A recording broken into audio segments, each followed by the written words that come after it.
Hello and welcome back. I'll just put an right there, right at the top. Hello and welcome back to the other half of this episode. I'm back. It's still me. My name is still Lee, and I'm still the host of this show, whether you like it or not.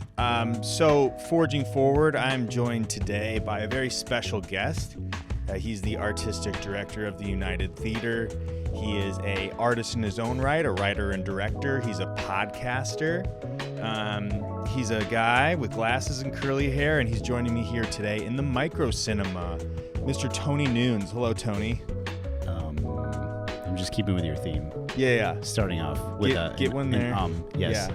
Hello, Lee. Can you, if you can throw in some vocal fry too, something to upset the people who really like to turn their volume up. Very good. There you go. Thank you. A nice pee pop there for you. Tony, you work, I threw one in there. Tony, you work at the United Theater in what capacity? How would you describe your job? I am the artistic director. That is my title. And what that means is all of the programming that you see, not the educational programming coming out of our music school, but all of the performances you see on our stages, all of the movies that you see on our screens, and then some of our media education programs as well. All of that stuff is kind of coming through me, being created by me, being vetted, curated, whatever words you want to use. Should we try a couple more? No, I don't think so. No. I think curated is the best word. On. Okay, very good. I like curated, and that is kind of what I'm doing. Is I'm looking at our mission, our values, our partners. Working with our programmatic partners, we call them. Mm-hmm. These are people that are producing projects that we want to co-present here at the United. And we have a lot of those kinds of partners. And you cater to the community because we're located here in Westerly. You're a Westerly guy. I am born and raised Westerly, Rhode Island. So being from the area, you have a bit of an inside look on what the community might value or expect to see at a place like this. Do you ever feel like you're playing to that or like bringing in things that the community might not be familiar with to educate as well?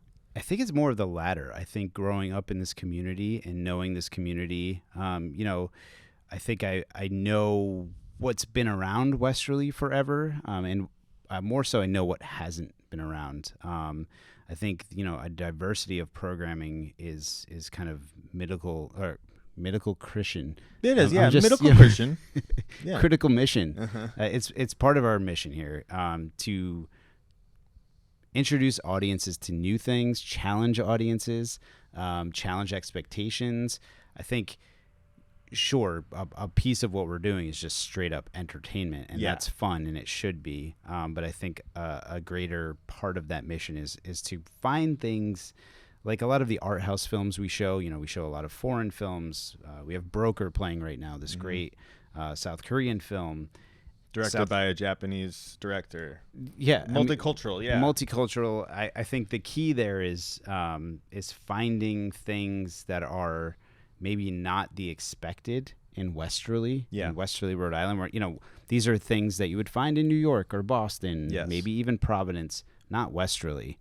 So trying to find a balance between that programming that challenges this community and introduces this community to new things and new voices, but at the same time knowing what is going to work for the community as a whole for entertainment. What people want to see. Top Gun on the movie side killed it. Mm-hmm. I mean, it's a Universal film.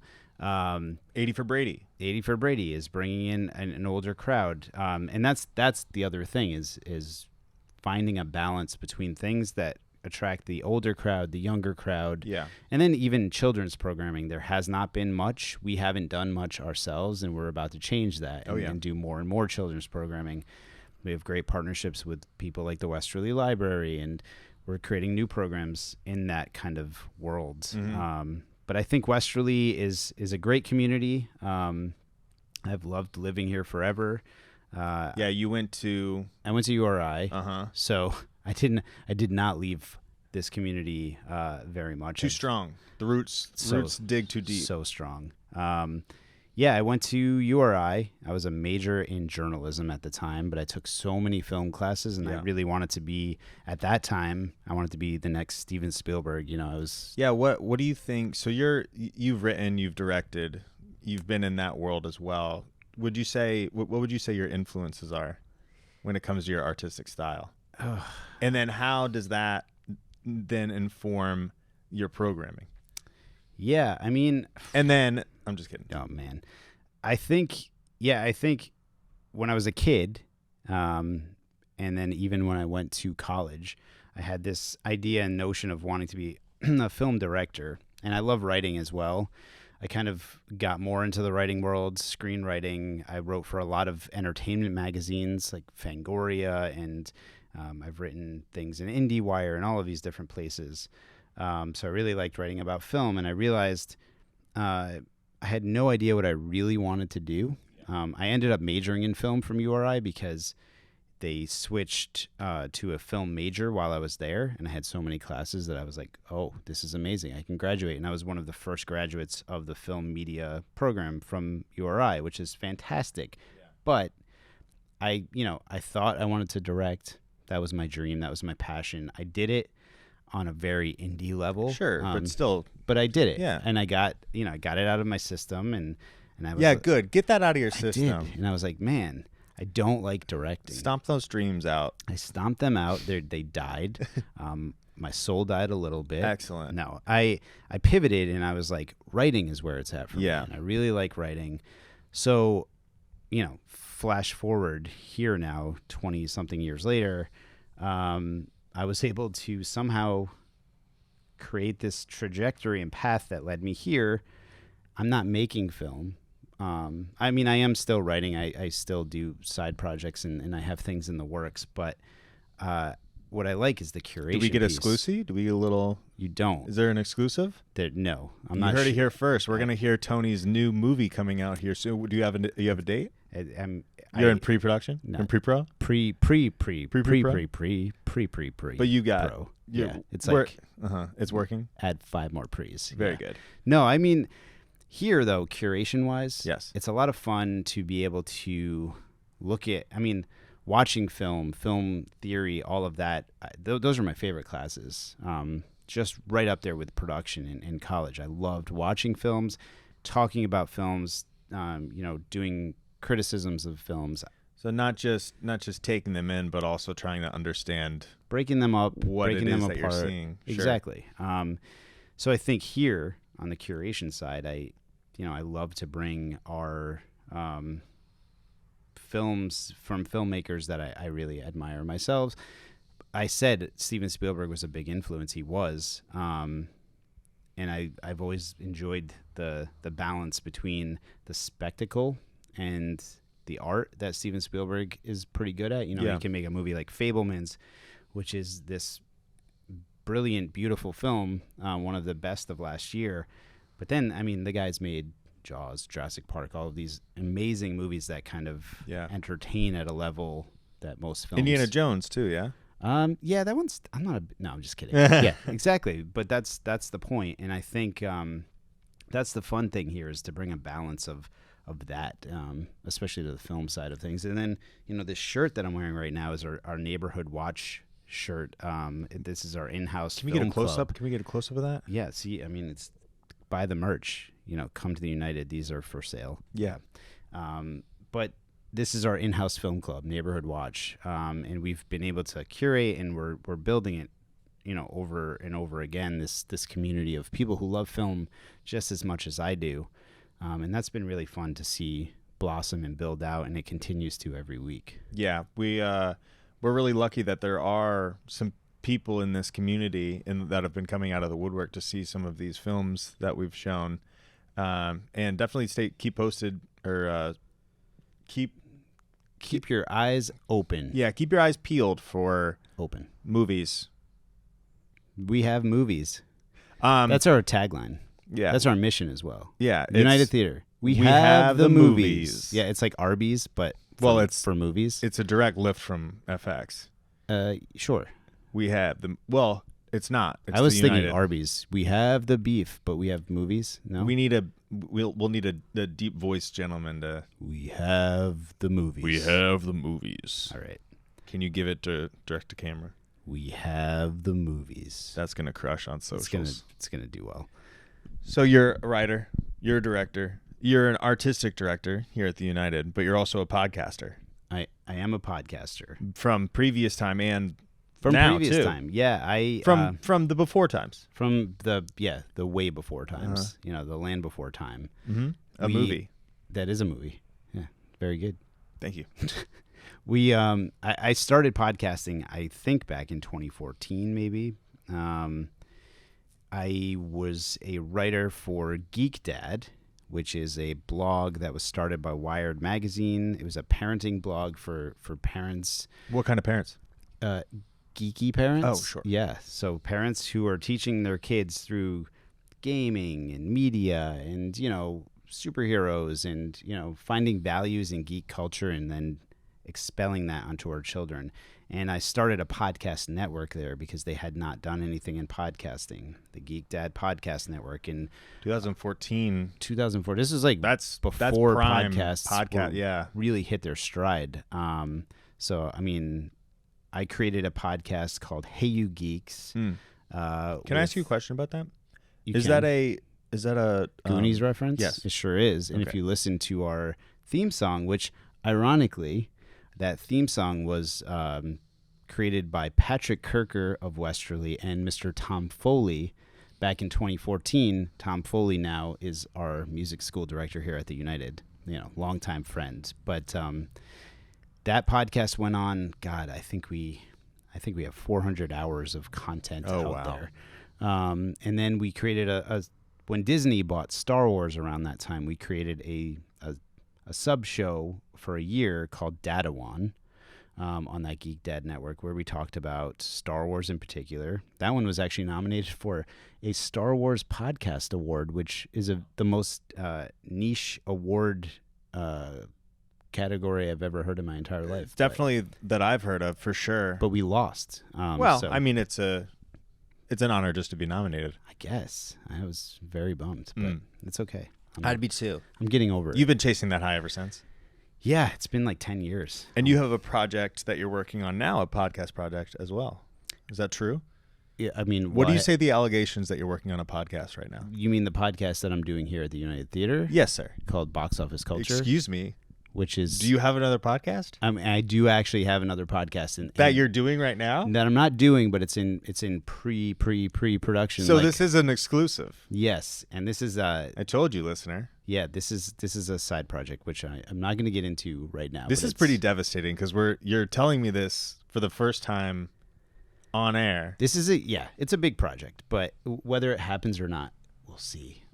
This is devastating news. But yes, the podcast, go ahead, check your phone. While I am reeling emotionally and physically. Yes. So, well, that's amazing. But yeah, you have a podcast here at the United Theater. My podcast here is called Box Office Culture. It is. And you know this because you produce it. I'm the producer. This is why it sounds so terrible every week. It's all me. It's a joke. It sounds amazing. And I produce it poorly as a joke. That part is true. It's a bit and it's getting old. But that's okay. Commitment. We're like 5 episodes. I don't know. 4. Okay. Yeah. And next week will be 5. That's bi-weekly, and we're talking about primarily movies. That's what I'm trying to keep the focus on. Sure. Because, but that can be nebulous. It could. We do a lot of things here at the United, and I'm booking and programming music, theater, dance, all kinds of stuff. But movies are my thing, so that's what I like to talk about the most. Yeah. So it's fun to get back into movie podcasting for sure. Yeah. Film podcasting. Yeah. No, the show, I love the show. I listen to every single one multiple times. While editing? Yeah, well, like while it's being recorded and then while I edit it, and then I'll but apparently not closely enough. There was a bit of a slip up, but it's okay. Don't worry about that. It happens. Well, that's the joy of making something. We're down here in Westerly and we're doing it ourselves. we're learning and we're creating, and that creative process has hiccups and leaps and bounds and swings and roundabouts. And that's just part of the learning process. It is. And we just started this whole podcasting thing. You know, this is your podcast. Then we have Box Office Culture, and we're about to start creating some other podcasts with people in our community. Mm-hmm. And that's the United Podcast Network. That's the whole idea behind it.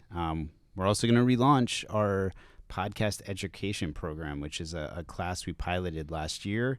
It was really successful. Mm-hmm. And I think later this spring, we're going to relaunch that for adults and a teen version as well. So podcasting is amazing. It's storytelling. It's news and media. It's whatever you want. But it's also a companion.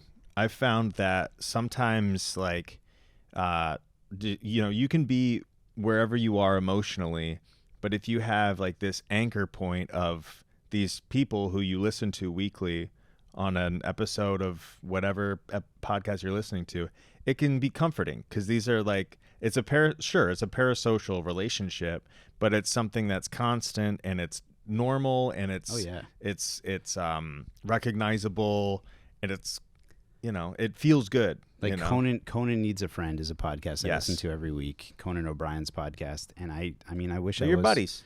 I feel like I am Conan's friend. Yeah.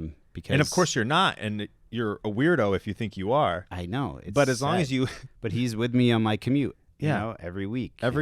It's kind of lovely to hear his voice, and then when I call him, he never calls me back. Well, I mean, you probably shouldn't have that phone number. I mean, it's called Conan Needs a Friend. I'm just trying to be a friend. Mm-hmm. Well, you shouldn't call his personal phone.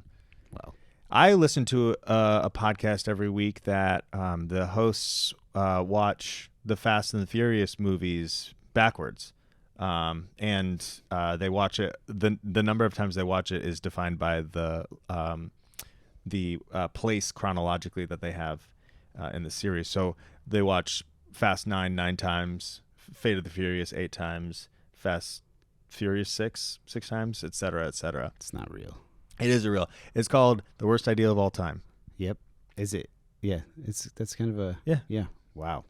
Accurate. Well, we're not going to go to that level, but we'll go to many levels here in the United Theater and on the United Theater Podcast Network, and that's something that you can look forward to in the future.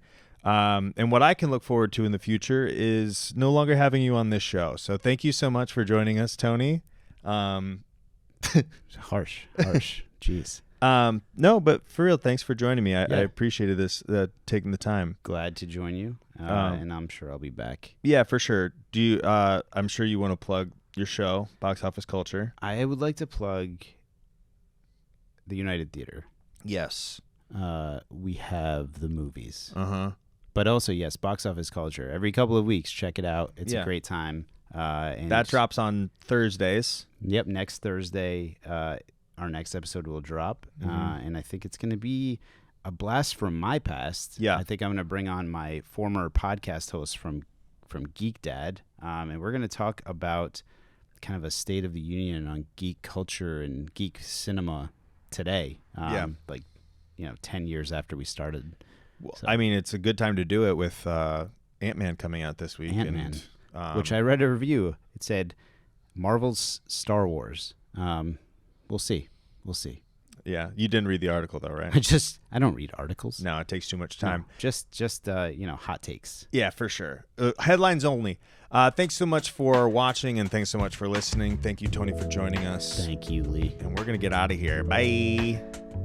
You can say goodbye. You don't have to. But goodbye.